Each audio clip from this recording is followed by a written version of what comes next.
പറ്റിയതിനി പറഞ്ഞിട്ട് എന്താ കാര്യം? നല്ല ജീൻസും ചെത്ത് ഷർട്ടും കൂളിംഗ് ഗ്ലാസും ഒക്കെ ഇട്ട് എത്ര അടിപൊളി ചെക്കന്മാരാ എന്റെ പുറകെ ബൈക്കിൽ നടന്നേന്നറിയോ?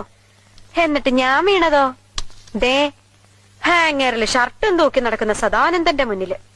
അതെന്താടി നീ അങ്ങനെ പറയണേ? വെറും സുമംഗലെ ഞാൻ സുമംഗലിയാക്കിയില്ലടി. അതുപോലെ കൂടോത്രം ചെയ്തിട്ടാണ് എനിക്കിപ്പോ സംശയം. കൂടോത്രം നല്ല മോളെ, എന്റെ വാരിയിൽ ഒരെണ്ണം അഡ്വാൻസ് കൊടുത്തിട്ട് ഈശ്വരൻ ഉണ്ടാക്കി വിട്ടതാ ഭൂമിയിലേക്ക് നിന്നെ.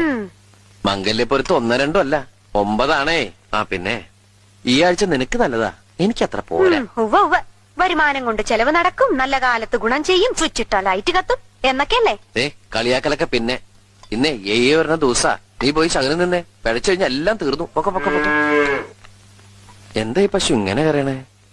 കഴിഞ്ഞ ആഴ്ച ഏലസ് പണിക്കരെ കൊണ്ട് മന്ത്രിച്ച് കെട്ടിച്ചാണല്ലോ. ഈ കരച്ചിലിന് ഏലസ് കെട്ടിയിട്ടൊന്നും കാര്യമില്ല. അതെന്താ? അതെന്ത് പറഞ്ഞ കരയണേന്നറിയോ? I love you. അടുത്തതിന് സമയായേ. എന്നിട്ട് നീ എന്താ കരയാത്ത?